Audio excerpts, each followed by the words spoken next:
All right, what's up, my peeps? Joshua Smith here with another GSD Mode podcast real estate tip, where every single week I come to you delivering different tips, tactics, and strategies to help you get shit done in your real estate business and to ensure that you go out there and crush and dominate your real estate goals, your yearly goals, your long-term goals. Look, you jumped into this industry for a specific reason, to go out there and have a big impact on your life. Whatever that is, it's going to be different for all of us. But I want to make sure whatever your goals, dreams, and visions are for you, for your real estate business, for your life, that you have the knowledge, that you know what to do to go out there and hit those targets, because there's no reason as to why you shouldn't. If you don't hit those goals, dreams, and visions that you have for yourself, for your life, for your real estate business, it's nobody's fault but your own. But I want to make sure why this GSD Mode podcast exists is to give you that knowledge, to give you that motivation, that inspiration, and most importantly, to give you the skills and the knowledge of how to go out there and do this. So today, again, we're here to talk about getting shit done, man, getting into action, how to go out there and take massive action, and what massive actions to go out there and take to ensure your goals become a reality. The number one biggest mistake that people are making inside our industry right now and have been, for the last 18 to 24 months, once we started to see this market transition, we had this decade-long craziness, 2012 to about middle of 2022, a lot of shit's changed, right? But people haven't made the changes with the changes that we've seen inside the industry. And if you don't change, you die, man. Just like everything on this planet, whether you're a tree or a business, if you are not changing, if you're not continuing to grow, you then go into decay mode. The average realtor's business is down 40%, which means the average team's down 40%, the average brokerage is down 40%. There's no reason your business should be contracting as long as you're making those right moves. The number one reason as to why I'm seeing people's business not go out there and turn is they're not transitioning into playing offense. You can no longer play defense. You can no longer be passive. You can no longer just hope and pray and wait for deals to come back, come to you. So many people got accustomed to, because there's so much damn low-hanging fruit between 2012 and middle of 2022, where, okay, like you just, waiting back for repeat referral business to come in. Waiting back for just the lowest hanging fruit, whether it be, I'm sure you were out there doing activities, generating leads and doing open houses and whatnot, but you weren't, and I'm not saying you, I'm just saying industry wide, the vast majority, are not, or have that pivoted into being intentional of what am I going to do to go out there and put deals together. They're still waiting back for people to reach out to them to say, oh, we're ready. Right? We're ready to buy and sell, or we're ready to join a brokerage. All of these things that we're covering today. I don't care whether you're going after buyers, sellers, recruiting agents, all of these things apply, even though I'm going to use more specific examples of going after buyers and sellers, but it's all the same process, right? So with this, and what inspired me to create this podcast today is I just interviewed a dude yesterday. His name's John. It's going to be released this, within the next week or two. So watch out for that. And this dude's a stud, man. Jumped in the business within less than 4 years. He became a net millionaire. Jumped in the business when he was in his 20s. By the time he's in his early 30s, he's a net millionaire and making netting still over, $1 million a year, just continuing to crush it, on fire. But I talked to him about his first year jumping in the business, and his actions were very similar to mine. Right now, we both were able to go out there and create these big mega teams in less than 4 years of being in the industry, and had really kind of a very similar trajectory in the industry. So, I thought what I would do in today's podcast and what inspired me is to kind of walk through some of the things that he did, out of the gate, which they're still doing now today. He's never allowed himself to go out there and play defense, to be passive, which is one of the reasons why their business is still growing in this market. And then I want to go through, okay, what I did early on, to go out there and play that offense, right? To put these deals together, and, what things that we're doing now today is as well, so, cause again, I know when I say things like, oh man, you got to play offense, not defense. It's like, okay, all that sounds good. And we hear all these things out there. People tell us all these things to do, but then we're like, well, how do we exactly do that? Right? Like, got to go deeper into this shit. So we're going to break this down now. But before I do so, look, if you are a real estate agent, team leader, or brokerage owner, and you are stuck inside your business, maybe your business is declining, maybe it's stagnant, maybe it's growing, but it's not growing at the level that you want to, and you do not know exactly what you need to be executing on to get from where you're at to where you want to go, and ensure that your real estate goals are hit, and ensure that you crush and dominate your overall dreams, goals, and visions for this industry. If you don't have that clarity on what exactly to go out there and do, I invite you to schedule a 100% free, 100% zero pressure strategy coaching call with me personally. This is going to be a Zoom call with me personally. And on this call, we're going to break down where your business is currently at, what your 12-month goals are, what your long-term goals are, what you are currently doing, what your current biggest obstacles are. And then I'm going to map out for you exactly, if I'm you, if we switch places, and if I'm you, here's exactly what I would do to get from where you're at to where you want to go in the quickest, most effective, efficient, profitable manner possible. And I can promise you by the end of this call, you are going to know exactly what you need to go out there and do to get from where you're at to where you want to go. I will make sure that you have that clarity, and this will be a massively powerful call to you. Now, with that being said, full disclosure, we're going to spend about 50 minutes of the hour-long call doing that.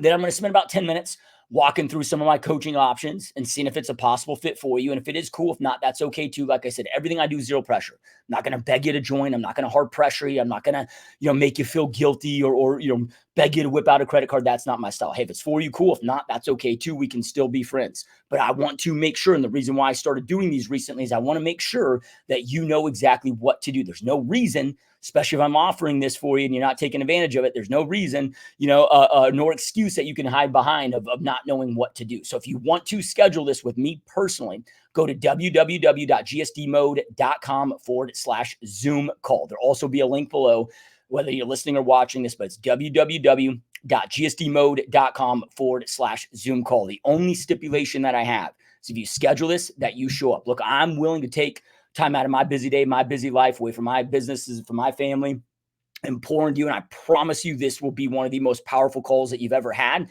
We will make sure that you have clarity. And again, whether you ever do business with me or not, I will make sure that you know exactly what to go out there and do. So I'm willing to, pour into you and give to you and do anything I can to help you. The only thing I ask in return is you don't waste my time, right? If you show me, I've got a very strict policy where then from there, you're never going to be allowed to book a call with me again. I keep a name, I get a couple of these that do this every month or every week. They show me. I've got a separate spreadsheet from that. They'll try to come in and book a second one, and then I delete it. And then they give me, a bunch of different excuses and reasons. And I'm like, look, dude, you waste my time once, I'm willing to help you. But if you do that to me, that just shows that you don't care about me. You don't care about my time. You don't respect me and my time. And look, I respect you and your time. I honor your time. I just ask the same. Now, if you get sick or whatever, there's a reschedule link. You can reschedule. I understand life comes up. So we're just talking about just a no-show. Okay, enough on that. If you want to schedule that, www.gsdmode.com/Zoom call. Okay, so let's jump on in here. So I'm interviewing John yesterday. And this dude, jumps into real estate, cold turkey, quits his job, leaves his job. His wife's supporting him. And definitely go check out this podcast when it gets released. Because dude's got an awesome store and he's doing some really big shit and inspirational cat, man. Young cat, only 32 years old and just on fire in this business. So anyway, though, so he leaves his job, right? They just had bought a house. He's got like $85,000 in debt, plus they got this new house payment, he quits, didn't have a lot of reserve, very little reserves in the bank. His wife's like, okay, yeah, why don't you go after this thing? But dude, you have 3 months. You got to make some shit happen in 3 months. Your back's in the wall. Otherwise, you're going to have to end this career and go back to getting a job. That was kind of the situation that they were in. And look, I was in a very similar situation to that, where I spent my last $1,000 to my name on getting my license. I had enough credit card cash advances that I could do to float me for about 60 days. But if I didn't close a deal my first 60 days, right, to have that income for that next month after that, those credit card cash advances, I was screwed, and this journey would have ended before it began. The reason why I'm bringing that up, and I'm not saying for anybody, I'm not recommending for anybody to go out there and necessarily do this, because obviously it's risky as shit, but a lot of times when our back's against the wall, we're going to go out there, it just forces you to perform, forces you to not have another choice, so then I start breaking down with them. I'm like, okay, what did you do then? Because obviously you made it. You didn't leave this industry, you made it, right? So what did you do in those first 90 days? What did your first year look like? And this is what I mean when playing offense. When I talk about playing offense, I'm saying you ask yourself each and every single day, what am I doing to intentionally put deals together? I'm not waiting for deals to come to me. What am I doing to put deals together? So this is a dude that would do open houses every single day, right? Then from there, while he was doing the open houses, if no traffic was coming in, right, he wasn't just twiddling his thumbs, picking his nose, right? He was sitting there pounding FISBOs, pounding expireds, doing, and then, before the open house, after the open house, he leveraged those to go out there and door knock. The days he didn't have open houses, he used a power dialer, and he's like, man, I'd get out, 500 dials by my first kind of half of the day. Then I'd spend the rest of the day going out there and door knocking neighborhoods. And I know that sounds extreme. And I know that there's only a small percentage of freaks, like John and myself, that are out there to go willing to do that. And look, you may not have the same goals that maybe John or I have, to go out there and just big goals and big aspirations to go out there and take this thing to the damn moon. So you can scale this down where it fits for you. But these are just, again, examples of like, what are you doing to put deals together? I have so many conversations with people that will sit there and tell me like, oh, dude, I want it, but I haven't closed the deal in 6 months. And then I'm like, well, dude, like, why haven't you done 6 months? Well, I mean, that's 180 days. Why haven't you done at least 50 open houses? Like if you did 50 open houses in a 6 month period of time, even if you suck, right? Like with your tours, with your scripting, with your process, like you're gonna have some deals, right? So when people tell me that, oh, I've been doing this for, I'm like, dude, and maybe there's a case, so I'm not trying to be a jerk here. Maybe, one of you that's watching or listening to this, you have been working hard for 6 months, haven't been able to put a deal together. Well, then I would first sit there and say, okay, are you working hard?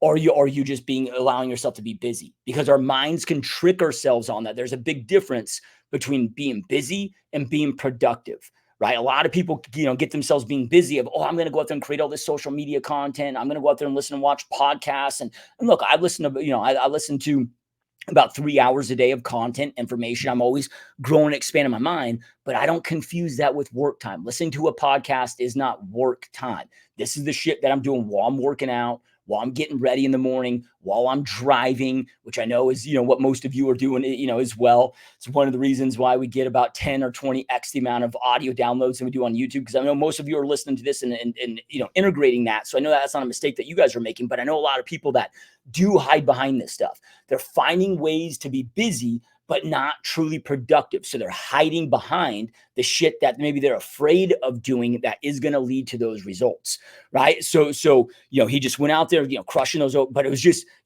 it's not just about having the strategy plan, right? So it's okay, I'm going to go out there and do daily open houses. But then from there, okay, what's the backup plan behind those? Okay, if I'm doing an open house, I set up my office for the day. If I have slow traffic or no traffic at that open house, okay, what am I doing? What are my backups to ensure that this is not, a waste of time? Okay, you can be working on your systems, your processes. When you're not busy working in the business, okay, that's time that you can also work on the business. But then from there, okay, you could be doing your follow-up calls. You could be doing outbound prospecting calls, before the open house. Okay, can you leverage that to go out there and knock, the 20 houses to the right, 20 houses to the left, the 40 houses across the street, to use that event is a leverage piece to go out there and also door knock, right? So like, what are you doing to, again, intentionally put deals together each and every single day? Because if you're not doing this, or if you're an agent, if you're a team leader, brokerage owner that's out of production, your job is to go out there and recruit agents. Okay, hey, like we got more agents leaving than are joining right now. And we got more struggling agents, because of, the economic and real estate market conditions, so then asking yourself, okay, when oh man, I was recruiting a ton before by just putting out ads in the real estate school, by putting out ads on, LinkedIn and whatever. What, look, that's probably not going to cut it today. Like, I'm not saying to abandon those things, still do those things. I'm still doing those things too. But what am I doing to be intentional to go out there and put these recruiting, deals together and go out there and again, playing offense, not because all that stuff is defense. Like if I just go out there and generate a bunch of online ads, those leads come in, I'm putting them in, automated, follow-up campaigns and waiting for them to raise their hand saying, oh, I want to meet with you. Oh, I want to talk with you. That's playing defense, right? Now we need to switch and transition to playing offense. And I'm not saying to abandon those things. I'm still doing those things together, as well. But I'm then, in addition to that, stacking on massive offensive plays. And offense just means I'm not waiting for shit to come to me. I'm being intentional of how do I go out there and put deals together, whether it be buyers, sellers, or agent recruits, right? Okay, so then from there, I'm going to walk you guys through my first year in this business, for really my first 2 years, until I got to the point where I started building a team and got some more momentum going on, and things started kind of changing a little bit at that point. My focus started changing a little bit at that point, and also the market started shifting more, because I got in 2005. So 2005, 2006, and then 2007 hit. That's when we started to see the market really shifting and changing, and short sales and, REOs coming about. So some strategy changed there, after those 2 years, but I'd sort of build my team heavily, about that 18-month point inside this business. All right. So year number one, right? So man, I was about pounding out open houses every single day that I possibly could. And the reason why I say I possibly could, I tried and I did everything I could to be intentional doing open houses every single day, but I didn't have any listings. So it was reliant on me going out there and hunting down and playing offense to get other agents listings. But for the most part, I mean, I was doing over 7 open houses a week because I would go out there and stack on the weekends. I would do sometimes 3 open houses on a Saturday. I stack this one from maybe, 9 to noon, this one from, 1 to 3, this one from 4 to 6, right? Whatever that possibly could be. So, whether it was 2 or 3 open houses on the weekends, but I tried everything in my power to have an open house every single day. But then from there, I'm not just going to work the open house and have people coming in and, hoping and praying that they say, oh, Josh, I want to do business with you, right? No, I'm being intentional with getting them to sign in, being intentional with the tour process, intentional with asking for the appointment at the end of the tour, intentional with them with those that I couldn't get the appointment with following up like a beast, right, to go out there and convert. I was just having this conversation in my team meeting on Tuesday, and one of my, newer agents, made a comment. She was sharing a win for the week, and she had this lead in her system, and they've been having some good conversations. And she had it on her, I don't know, calendar to call him in like 2 weeks. But she's like, oh, maybe I should call him, and like just something internally told her to call him sooner. Just call him sooner, and they were able to book an appointment, and whatever. She's like, I'm just so glad I called him, and I was like, look, you will never lose business from following up too much, but you 100% will lose business from not following up enough. So even with inbound stuff, like what am I doing? So if I get an inbound online lead, it's like, dude, I'm not just, I'm going to put them on all the 1,000-day email text strip campaigns, property alerts, but I also have, I'm going to call them day 1, every other day for the first 14 days, every 21 days for the first year, till I get them on the phone, establish their timelines, establish their goals. Then once we have that established, then it adjusts from there. But I'm always there's an element of still playing offense, even on defensive strategies, if that makes sense.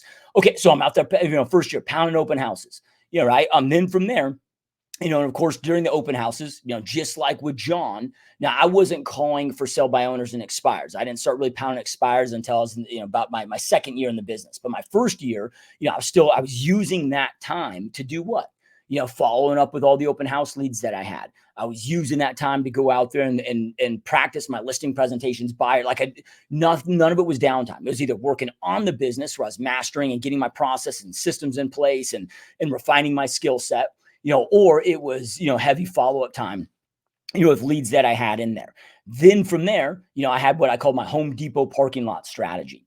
So I just bought a house about a year before I got into real estate. And one thing I quickly realized is, man, before I owned a house, I was never at Home Depot. Now that I own a house, man, I'm here like every freaking weekend. So I'm like, okay, people that own homes must be at Home Depot. So when I had any downtime, Home Depot parking lot, and then this new build strategy I'm going to share with you, these were like my backup downtime strategies, to go out there and continue to crush it. Because when I was doing the Home Depot parking lot strategy, the other thing I look at, because I'm always looking at, okay, what is a strategy? Strategy is my effective plan. So what are things that I can do, to, kill multiple birds with one stone? Right? Like that's just leverage, right? So I'm like, okay, there's a lot of knowledge that I need to learn. I'm a new agent. I just moved to this city. I'm new. I'm 23 years old. I don't have a lot of life experience. Don't have really any real estate experience. And I was new to the city. Didn't know anybody. Just moved from 2,000 miles away from Michigan to Arizona. So then from there, I was like, okay, instead of me just guessing what people want to know, maybe I can just go out there and start asking people what they want to know. And that's a way to also build up my sphere of influence, but then also let me do this in a location where I have the highest probability of people that are probably homeowners. So then I was like, okay, Home Depot parking lot, right? And I just, based on my own experience, I'm like, okay, there's a lot of people, and you could use Lowe's, you can use Ace Hardware, whatever, but Home Depot was just like right across the street from where my office was at the time. So then from there, I'm just in the parking lot. Like I'm not going in and soliciting inside the store, dressed nice, wore my big name badge. And I'd grab, stack of 100 cards. And my goal was to have 100 conversations every single day that I possibly could when I deployed this strategy. Now, this wasn't my primary strategy. Open house was my primary strategy, but you always got to have the backup, and then the backup to the backup, and then maybe even a backup to that backup, right? So you should never have downtime, especially, dude, if you are not busy as shit, if you are struggling and you're not busy as shit, that is your fault. Like you're not playing offense at a high enough level. And the thing that I can't stress enough is this is a market, again, where it's all about playing offense. If you're gonna be passive and playing defense, you're not gonna switch these strategies. Okay, what you did in 2023, that's a lot of what you're gonna see next year. It's a lot of, 2024, 20. I mean, this is just like, this is the new normal, right? At least for some time. Who knows? I don't know if we'll ever experience what we experienced the last, 2012 through 2022, longest bull market in United States recorded history. So that was the first time in U.S. history that we ever saw that long of an economic expansion, long of a real estate expansion. I don't know if we'll ever see that again. So this might just be, that was very abnormal. Like that now it's just really just back to this is more normal than what we experienced for the last decade, right? So then from there, at Home Depot, like I was like, okay, well, what's a good strategy? Because again, so those were the pieces I was putting together. So it's like, okay, I would need to build my SOI. I need to gain the knowledge that I need to gain, and I want to do this where I have the highest probability of meeting people that own or are looking to buy real estate, in our local market. So then from there, I just played the new card. So many new agents are like, oh, dude, well, I'm new. What are people going to say? I'm like, dude, I leveraged the new card for like 2 years in the business. Like, tell people, oh, I'm brand new. Like, I leveraged that, leaned into it. So how I'd structure these conversations, when I walk up to people, I'm like, hey, my name's Joshua Smith. I'm a brand new real estate agent. Just got licensed with XYZ Real Estate down the street. So I'd, kind of point to where my office is at. They'd see I have my name badge on, so I'd introduce myself with that because I want to lower sales resistance. I learned this in the health club industry, that you got to make people feel comfortable. You got to connect with them. In order to connect with them, you got to lower sales resistance, right? So, hey, my name's Joshua Smith. I'm a brand new real estate agent with XYZ Real Estate down here across the street. Look, this isn't, me trying to sell you anything. Like I just mentioned, I'm brand new. I don't know what the hell I'm doing right now. So even if you want to buy or sell real estate, you definitely wouldn't want to use me because, like I said, I'm just learning. This is a brand new journey for me. And like you, you wouldn't want to choose me. So why would I do that? Again, lowering sales resistance, right? And my primary objective here was to develop relationships, not necessarily get business out of the gate, even though it led to getting business out of the gate, but was to build up my SOI, build up those relationships, and get knowledge about the area. So then from there, so once I announced that, so that was the opener, right? Hey, my name's Joshua Smith. I'm a brand new agent with, at the time I was with Remax. So, hey, my name's Joshua Smith. I'm a brand new real estate agent with Remax right here down the street. This isn't me trying to sell you anything. Like I said, I'm brand new. I don't know what the hell I'm doing. So even if you were looking to buy and sell real estate, you definitely wouldn't want to use me anyway, because I don't know what I'm doing. I'm just out here trying to get my name out. Here's, hand them on my card. Here's one of my cards. So you're trying to get my name out. And most importantly, there's a lot of things I got to learn about the area, because not am I just new to real estate. I'm also new here to insert city name. So I'm also new here so Surprise, Arizona. So also new to living here in Surprise, Arizona. I just moved from Michigan. And so I just don't know a lot about the area. And I figured the best way for me to learn versus me trying to guess what I need to go out there and learn, the best way for me to learn is to meet, people that live in the community like yourself, and see what kind of questions that you have. I mean, there's a lot of growth. There's a lot of things coming up, being built up, whether it's about real estate or just, maybe there's a building that you see and go construction, and you're kind of curious of what's going on there. You have questions about the schools. Again, I'm not going to have the answers right now, but this is going to allow me to go out there and do the research and then report back to you. So I'm gaining knowledge that people actually want to have. So with that being said, and I know that this is a huge ask, and you're doing me a huge favor, but do you have any questions about the area or anything I can answer for you? Or can you just maybe make up a question, right? That way I can go out there and do the research and then report back to you, on what that is. So I get that, get that question from them and whatever with that, right? Then from there, once they answer that question, then I'd follow up with, hey, I appreciate that. And so I got one more question for you. And I know, again, you're doing a huge favor for me, and this is me asking a lot, so I really, really appreciate all your help. And why would I do that? Let me just take a pause there. People want to help others, especially, people new to industries, when they people like hustlers, dude, right? But I made them not feel like they're getting hustled. People, that's really important. People like hustlers, but they don't want to feel like they're getting hustled. So I disarm that sales resistance. I'm not a threat to them, right? So then from there, when you're not a threat to somebody, like, they want to help you, right? So then from there, I ask them, hey, by any chance, do you own a home in the area? Yeah, we do. Well, one of the things I need to get good at and learn is how to do proper home valuations. Would it be okay with you if I did a home valuation on your home and sent that over to you? And look, this is new to me. I'm learning this, but I've got an amazing broker who's been in the area for over 30 years, knows the area, knows. So I'm going to have her review this before I send it to you. So by the time it gets to you, it's going to be 100% accurate. But this just gives me a chance to really learn how to do these. And this also allows you to know exactly how much equity you have in your home right now. And, so hopefully it'll be something of value to you, but man, it would really mean the world to me. Is that something you're willing to let me do? So then what have I done there? I've got their name, I got their email, I got their address, right? And then from there, now if they didn't have my card already, I'd go and hand them my card and I just thank them. Hey, again, thank you so much. You've helped me out so much. If there's anything you ever need from me, real estate related or not, man, like I owe you. And I'm a guy that repays his favor. So if you need help, I don't know, moving a refrigerator, you call me, I will be there. Whatever it is you need, real estate related or not, like just save my card, whatever it is, you're helping me a ton and I owe you, I owe you. So whatever you need, just let me know. And it was just led into great conversations, right? But it's building my CRM, building my database, and I held my word to him. I let him know that, hey, I'm not going to spam you, so I didn't like put him on crazy drips, but I put him on monthly market updates and stay in touch with them and check in with them. And, so it's just that objective was building that SOI, but it very quickly led to not a ton of deals. Of my 48 deals my first year, that was about 6 of them, but it led to business, but it led to a lot of future business, building that sphere of influence, building that pipeline. And most importantly, it led to me developing a lot of great knowledge, right? It allowed me to go out there and start banging out, because if I had 100 conversations in a day, well, that would lead to me doing about 5 CMAs a day, right? With those. So like I very quickly gained that expertise. So question a lot of experience. This is a mistake that, and I don't even want to say new agents, but agents at all levels, but especially new agents is don't just think, what am I getting out of this financially?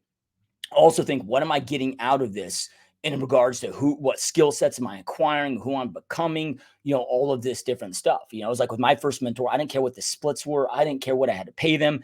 I was just like, I want to find the biggest badass mofo, in the area that has created business that I aspire to go out there and create. I didn't care what the splits were. I can't tell you how many brand new agents that I first meet that are just so laser focused on splits. I'm like, okay, like go over here and go down the street, get the best splits, and become a failure and drop out in the first, 90% drop out in the first 3 years and don't learn shit.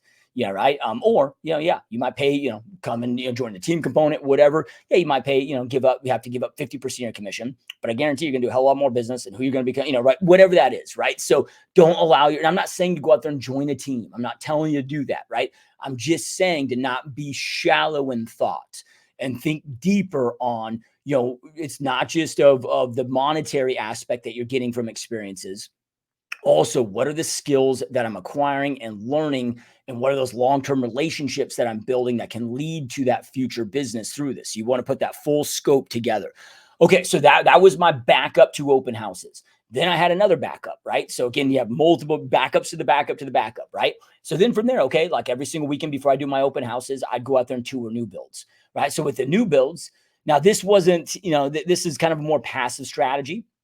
But be able to play offense with follow-up, right? But again, I'm just stacking. I just made sure I never had white space on my calendar. So I'd go view these new builds usually before my open houses on the weekend, or if I ever had downtime, go view these new builds. Make sure it's during busy traffic time. So if it's going to be during the week, it'd be like after work. If it's going to be, but usually weekends, mornings and weekends, or at least in my area where the busiest traffic times or still are the busiest traffic times for open house or for new builds, right? So again, wear my name badge, dressing nice, walking through their biggest smile possible on my face, saying hi to everybody. Now I'd walk through there and get the knowledge, talk to the sales rep, get all the information because I want to get as much knowledge as I possibly could, about about that community, about everything that whatever with that. But then from there, as I'm touring and walking through the new builds, I'm just waving, smiling, everybody. Hey, how are you? Beautiful home, isn't it? Right. And then people there they'd recognize my name badge and they just start asking me questions. Now, if they walked in that new build, like without me, I can't represent that new build. I was trying to steal clients from the new build, but a lot of times it was, hey, we're not seeing what we want here in this community. Do you know other communities that offer XYZ? So I can start talking to them about that. Have you also considered resale? Right? Like, could talk to them about that. Boom, it just led to business. Right. So this is what I mean of playing offense. So with that being said, like, what am I going to do to go out there and play offense today? All of these things are still effective things that can still work. Right now is the second easiest time that I've seen in my career, in my lifetime, to go out there and stack listings. So for me personally right now, like I'm very listing heavy as far as focus in this marketplace. When I say the second easiest time to stack listings, the only reason I say that is because during the great financial crisis, I got in with 35 different banks and outsourcers. So I had, banks like, Fannie Mae, whatever, just every day I just come in the office and I'm like, hey, here's listings. Here's like, it didn't get easier than that. Yes, it was a shit ton of work to service those listings. It was a lot to get in with those banks, but they are just being spoon-fed properties, right? So it doesn't get easier than that, right? Now, yeah, we got to put a little bit of work in, to go out there and get these, but it's as easy as I've seen. And we're still doing some, online stuff and whatever, but we're playing offense and being aggressive at, okay, what are we doing to follow up to convert these leads at the highest possible level? But our primary focus right now is intentional outbound prospecting, right? So going after FISBOs, going after expireds, going after notice of defaults, going after investors, or you can start going after, divorces when economic times get tougher. The reality is, even though it's a sad situation, the reality of it, dude. When economic times get more challenging, divorces go up. So all like laser focus. When I say intentional phone prospecting, what I am talking about is being a sniper, not shotgunning shit out. I'm not going to circle prospect in this market or go out there and start a geo farm in this market. So like circle prospecting is going to be the worst, absolute worst use of your time. When it comes to outbound prospecting. That what I mean by intentionals, who's experiencing the pain, who has the highest probability of needing to buy or sell in this marketplace. There's a lot of people that want to buy and sell, but they're unwilling to with the current conditions. Who needs to buy or sell, right? So that's what I'm saying, intentional outbound prospecting. So then from there, and I said this earlier, but I want to hit on this point again, because I see a lot of agents, even in my own real estate company doing this, my own, real estate company, my own team doing this, where it's so easy to hide behind things like social media. And look, I am a fan of social media. I'm a fan of YouTube. I'm a fan of all of these things. But we just got to understand that those are longer term plays. Those are more passive plays. If you need business right now, that would not be my primary focus. Now, I'm not saying to stop doing it, but just understand, like when I'm having conversations, daily right now, people, as we're like getting ready to step into 2024, and like, well, man, I want to build up my organic social media. I want to build up my YouTube channel. I'm like, okay, those things are great. I do those things too, but just understand that's like Q4 of 2024. Really, though, that's building up your 2025 plan. Because those things take a while to build up that momentum. If you need business right now, there's now money-making activities, which are going to be intentional outbound prospecting based activities, and this other stuff, and these great things can be, an accelerant, but like right now we need to hunt, right? So then from there, the reason why I'm bringing this up is I do not want you to hide behind this excuse because you're allowing yourself to be busy but not productive. Look, go out there and do your reels, do your, building up your social, all that's great. But if you think that you're going to go viral fast and all of a sudden you're just going to have a business flooding in your DMs, you're being delusional. That might happen to, 0.000000001%, and those that you're seeing that are crushing their business still to this day. Sorry, a little bit of a sore throat, getting a little sick. But those that, but I still show up, right? We're sick, not sick. I still show up and get shit done. Right. So anyway, though, but those that you're seeing out there, and I get it, we all see them out there, and myself included. Like, again, I'm still doing a lot of this stuff, but what people got to understand is, man, I've been pounding social media, all this stuff for 8 years. 8+ years. I built up a solid foundation. So do I still make over $1 million a year, through or beyond $1 million a year through social media? Yes. But I mean, well, two things there. Number one, it's down from what it was. So then, it's still performing decent, but it's not what it was 2 years ago. Right. So we're having to make up for that deficit and being intentional, with intentional outbound and, playing more offense strategies. But then from there, understand though, too, that I have 8 years since 2000. Well, really 2015 was when I really started just attacking this stuff. Right.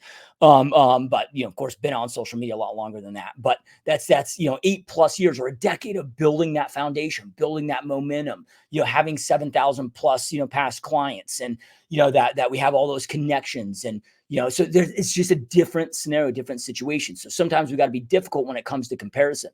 So I'm all about doing those things, but making those kind of like your side hustle on your business, of knowing that this is the long game, but then from there being intentional. Okay, what am I doing to lead to now immediate deals and putting deals together now, right? So you got to have that offensive intentional strategy to put deals together. And I know I've been saying, repeating these 3 things here that I'm going to cover with you now before we wrap this thing up a lot here recently on the podcast, but it's so important. Like these are the 3 things that you got to have in place at a high level right now. Otherwise, you're going to get fucked in this market. Like if you're already screwed in this market, like if you don't dial in these three things, you're gonna when I say fucked, you're like meaning pain. You're gonna have a lot of pain delivered. Or if you're a team leader, brokerage owner, and you're not getting your agents to dial in these three things, again, they're going to experience a lot of unnecessary, unneeded resistance and pain. And I don't want you guys to experience that pain, man. So I don't say these things to be a jerk. I say these things because I care. Okay, these three things. Number one is strategy. Right. So strategy is just your effective plan to go out there and acquire clients. This is your client acquisition. What is my effective plan? And right now, like I've been saying through this whole podcast already, is you got to have an offensive strategy, but then deeper. Okay, who am I going to go out there and target? So if you're brand new right now and have no business going on and you want to be closing a deal a week and ensure that you close, let's just say, pop 50 units in 2024 of this next year, 100% possible. But right there, man, I would be targeting, 2 to 3 of these 4 niches right now, either FSBOs, expireds, investor listings. So your STRs and your LTRs. And then from there, so STR, your long-term, your typical long-term rentals and your short-term vacation rentals, because they're experiencing a lot of pain right now, right? Need to sell if they want to sell out or close to peak pricing before they continue losing more money. Now's the opportune time. And then we got NODs, AKA pre-foreclosures, right? So the people that need to sell fast. Otherwise, their bad situation is going to get a hell of a lot worse. Not that you need all four of those to go out there and pop 50 deals a year, depending on your market and your contact, like, how many of these that you have. You might only need 1, you might need 2, you might need 3, right? With that. But that's so that's an example of strategy. Strategy is your effective plan. Number one, you got to stack this. Okay, I'm going to play offense right now. I'm going to have offensive strategies, but then whom am I targeting that has the highest probability of buying or selling, or has the highest probability of making a brokerage or a team change if you're on the recruiting side? Then from there, number 2, process. You got to dial in your process. Like if you think of these 3 things as a 3-legged stool, one of those legs drops, boom, and that son of a bitch falls over, right? So if you don't have all these 3 legs in your business right now, your business is going to fall over, right? So now is your process. So your process is what you do, when you do, how frequently you do it. So we cannot waste opportunities in this market. All that low-hanging fruit that existed for so long is all dried up. So now it's like we cannot, again, afford to waste opportunities. When you got record low listings, record low transaction count, and still a shit ton of realtors in our market, there's just lesser of a pie to go around. You got to be on your A game with these things. Then from there, skill set. So skill set is just how effective are you at doing these things? Okay, I can have the right strategy, I can have the right process, but then, so let's just say, okay, hey, I'm going after expireds. Right. And I've got the right process, meaning, I'm calling day 1, then every other day for the first 14 days, and every 21 days for the first 2 years until I get in touch with them, have a conversation. And then if I can't get the appointment, then I establish their timeline and then it adjusts from there. That's all process, right? Then from there, okay, skill set is, well, what am I saying on the phone? Right? Like what is my differentiator? How am I, uniquely differentiating myself from everybody else? So what I'm saying, when I'm saying it, how I'm saying it, how I'm navigating through that conversation, how I'm, able to identify their concerns, their true core objections, right? So if somebody says, oh, well, we were selling, but we decided to hold off. Okay. That's not like that we got to be able to unpack that. We got to know how to navigate that and go deeper with that to get them to the true core concern, right? So then, because being great at sales comes down to problem solving. If you can't identify the true problem, you can't solve it, right? So this is all skill set, how good we are at the thing that we are doing, and not just from a conversation standpoint.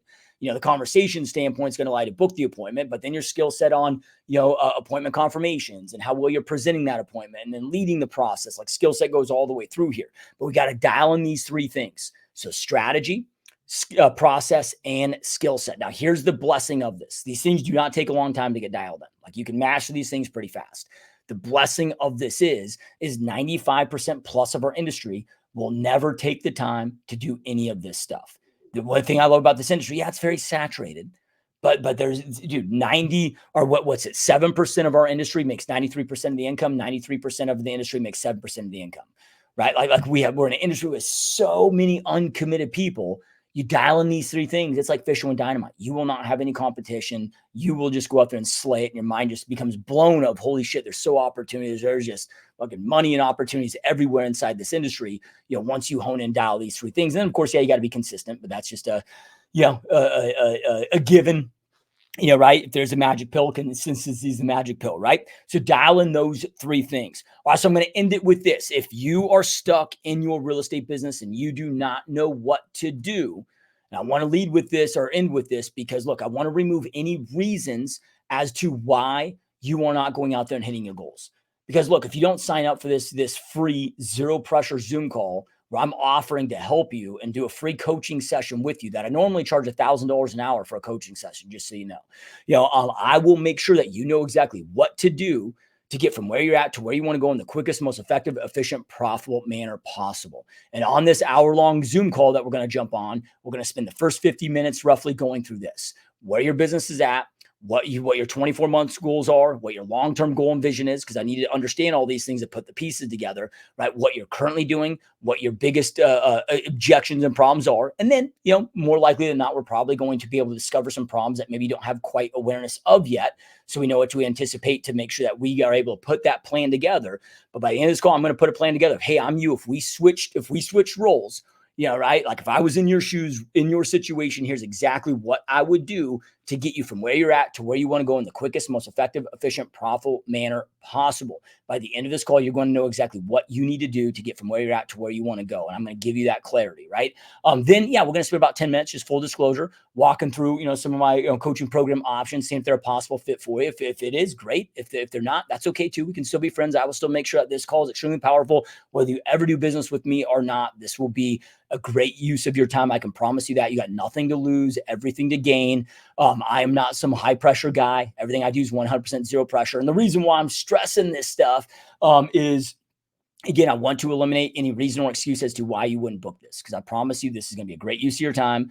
I'm not going to high pressure you, so you don't have to worry about any of that shit with me. We're just going to make sure that you know exactly what you need to do to get from where you're at to where you want to go. So with that being said, I just want to reiterate that so I can do my part to eliminate any reason or excuse that any of you GSD Mode podcast, watchers or listeners, aren't crushing your goals. So if you want to schedule that, www.gsdmode.com/Zoom call, www.gsdmode.com/Zoom call. GSD Mode podcast. This is a Zoom call. Pretty easy to go out there and remember. With that, the only thing that I ask, if you guys schedule the show up, you're going to get a reschedule link. Something comes up, you get sick, whatever. I get it. Life happens. There's going to be a reschedule link where you can reschedule it. But if you no-show me, then I'm not going to allow you to book a second one. Yeah, right? Like if you no-show me, if you can't respect and honor my time, because I'm going to respect and honor your time, I'm going to be there. I'm going to be there 5 minutes early. If you want to show up a few minutes early, I'll be there. I will be there. I'll be 5 minutes early. I just ask that you show up and respect my time as well. So if you no-show me outside of listening or watching this podcast, you can still do that, of course. There's no way of me blocking that, but you're not going to ever be able to get help from me personally, again, not at least for free. Yeah, right. Like, with that, and I think that's a fair trade, right? Fair thing to ask. Because I respect and honor all of your time. Okay, with that being said, if you want to schedule that, www.gsdmode.com/Zoom call. Keep crushing, keep kicking ass, and we will see you next time. Peace.